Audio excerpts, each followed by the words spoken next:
reminder, we want you to have that childlike sense of mountains and floor and ceiling. We don't want you to obsessively think. It's not healthy. It doesn't help you at all. Never, ever does obsessive thinking serve you. So how do I solve my problems if I don't think about them? Ha! That's why we're here. Is to teach you how to solve your problems without obsessively thinking about them. Because we like to say, if thinking would have solved it, it would have solved it long ago. Because you sure have thought about it enough. But somehow your system says, just think it one more time. Just think it one more time. Just think it one more time. And it sells you on this idea that the next time it will work, even though it's never worked before.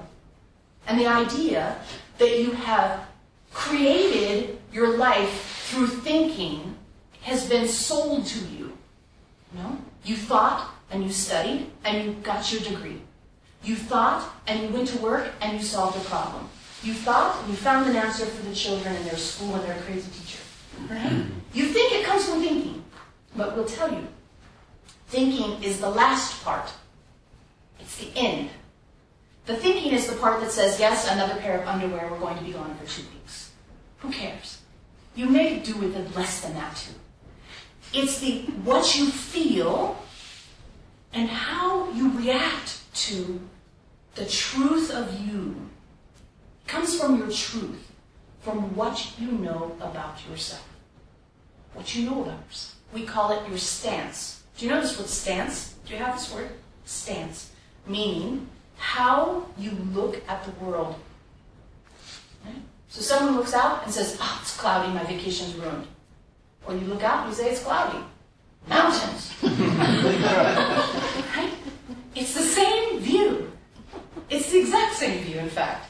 But you see it with different eyes. Different lenses, maybe. Different glasses, if you put on different glasses. I'm going to put on the cranky glasses. I'm going to put on the good glasses. I'm going to put on the rose-colored glasses. You have a stance, we call it. A position you take on the situation at hand. And then that stance, a lot of people believe, is driven by circumstance. It's funny, it's in that word, circumstance. So, I'm here, it's okay to relax. I'm at home, it's not. Something like that.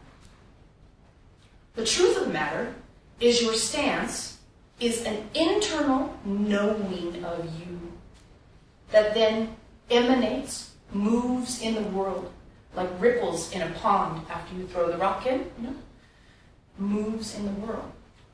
And when you choose a stance that's based on your truth, based on who you know yourself to be, and how you choose to see the world, then the thinking is just one of the details of life, rather than how you think about it being what drives your life. You see the difference? Now, the rest of the world is going to tell you, think about it some more. Are you clever? Are you smart? Right? And the people who come to our circles are all brilliant. You should see, we have PhDs coming out crazy. Because they've gone and looked everywhere their big brains would give them to look, and they've never had an answer. Sure, they've had information, but it's never settled in them. This is something I can use no matter where I am, no matter what I'm doing, no matter what's happening. Stance. Yes? You see it? Yogi, what makes you make that face? Why do you think that? What do you think? Yeah, I'm feeling the same. Yeah. It's the stance, right? So, a lot of people feel like they have a different face, a different mask, we sometimes call it, a different costume for different parts of their life. When I'm with my husband, I'm this way. When I'm with my girlfriends, I'm that way. When I'm with the kids, I'm this way. Now, clearly, you have a different kind of conversation with your husband than you do with the baby, right? And than you do with the boss or the teacher at school. This is not what we mean. You can have the same stance inside you, no matter your circumstances that you experience. But your society will tell you it's okay to wear a different mask with different people. Then you have to remember. It's like telling a lot of lies. What lie did I tell that person? I better remember that next time I see them, I told them. Right? That's another example of how this looks. but mostly how it looks is what happens with your ripples, with your emanation. This is the key. Because when your stance is clear, and it's based on your truth, who you know yourself to be, not who you want other people to think you are, or who you wish you were, but who you know yourself to be, and letting that move in the world, then you're offering your unique contribution that you have to give. If you're not offering that, it's not here. It's lost. And it can't be replaced, because each of you are unique. So if you don't offer it, it's not on the planet. Thus, it's not in creation. Thus, it's not in the universe. Thus, it's missing. Why did you come here and have this physical body and these opportunities, if not to know what you uniquely contribute and to offer it to the world? We can't think of a reason why you came here if that wasn't it. What's the point? Just to make some money, spend some money, someday maybe have a lover or two, and then retire and hopefully live a long life? Those are just, like in earlier discussion, the thinking. It's the end of it. It's the end. Don't let that be all you settle for. It's like saying, I could have 10 things in my life, but I really only think I can have one. Because everyone else seems to think that one is the answer, that thinking is the answer. But the truth of the matter is, it comes from inside out. Never outside in. The outside shows you different pictures so that you get to feel the different ways your truth interacts with those pictures. Not the outside tells you how it is and then you deal with it. You see? You're broadcasting a signal to the world, is another way, like a radio station. That signal that you offer the world is modified in lots of different ways. Now, we're going to define two terms for you because you'll hear us say them a lot. One is baggage. You think of this like luggage, you know, this word? Mm-hmm. And baggage is what you bring with you to the moment. Childhood, you know, the stuff that happened when you were a kid, or when you were dating for the first time, or when you got married that first time, you know, that sort of stuff. Baggage, you bring it with you to the moment. This is easiest to explain when we talk about going on a date. Everyone's done that, at least once, we imagine. And you show up at the date, the baggage you bring is, oh, I hate men. I can't believe this. I'm so lonely that I hate men. They're all bastards. Or women, oh, she just wants my money. I'm sure of it. Look at those shoes. She's hoping I'll buy her new ones. That's all baggage. You can feel it right in. It's that preconceived notion. Is this a word, you know? Preconceived notion. That's idea that you have in your head before you get to the moment. I think it's going to be like this because the past has been like that. Right? So you show up to the moment with baggage. And it's fun to imagine it like luggage. You show up with all these cases. You're having to manage them. Oh, sorry, I put that on your foot. You know, this sort of thing. Take it off your rucksack, put it there, stack it up. Oh, sorry, pushing it under the table. It looks like that to us. It looks that obvious. Now, to you, it doesn't, because it's in your head and you're thinking about it all the time. And so it feels fresh all the time because you've relived it just yesterday. Just yesterday, you relived that shitty date you had. And so it's right there in you. And so it feels like a fresh memory. But for us, it's smelly old baggage that you've brought along. Then we have what we call static.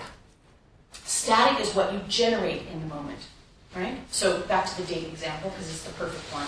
You sit down at the date, whether it's a man or a woman. We just use men because that's what Veronica likes. So you sit down, and you look at the guy. She looks at the guy. She's done this, so we're telling on her. You sit down, you know, and the first thing it is a question. This isn't her question, but she has her variety. But a more common question is, will he be a good father? Not, will I have fun having coffee with him, this man I just met, but is he a good father? Will he be a good provider? You know, is he going to be respectful to me? It's all this, it looks like fog, you know, or smoke. It just billows up, and it divides you from what you're experiencing.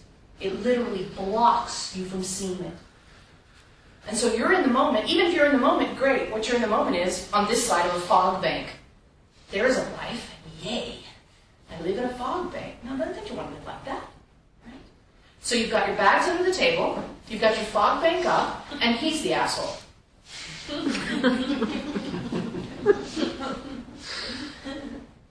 I went on this date. He didn't listen to me. Can you even hear him? He only talked about himself. What are you thinking about right now? I'm thinking about the asshole I dated last time, and the asshole I'm with coffee now, and the asshole I'm going to have coffee with tomorrow, right? Yes. So, baggage and static. Even if you took nothing else away, if you just thought about that, you said, am I bringing baggage here? Am I bringing static here? So going back to our example, you show up on your coffee date, you sit down, and you just look at the guy or the girl, and you just say, I'm having coffee. I don't need to know if he's going to be a good father. I don't need to know if she's after my money. I don't need to know anything other than cream and sugar. Right? This moment. What is true now, we say? What is true now for you in this moment? What is true now? If you just did that, you can change your life. Because you will stop adding in. You will stop adding in things that aren't actually there. And you start getting to actually experience what really is. You know, you have a lot of teachers will say, focus on the moment. Be in the moment. The moment is terrifying. We're sure of it. We no wonder you guys don't want to be in the moment. That's the most ridiculous thing. Be in the moment. They don't tell you how. They just say to do it as if it's something easy to do. It's not. You know why? The moment is full of utter uncertainty. Think about it. Right now, you don't know what we're going to say next. And if you're hanging on our every word, which many of you are, thank you, you have to be in utter uncertainty. If you're thinking about the past, that's certain, it happened. If you're thinking about the future, you're pretty sure what's going to happen. So less uncertainty. So in order to be in the moment, you have to become comfortable with the idea of being uncertain. And so many people are terrified by it. Yes, everybody, at times, is terrified by the idea of being uncertain. Yet, the only place we've seen creativity come from, the only place we've seen insight and new ideas come from, is the willingness to be in uncertainty and not decide it's dangerous.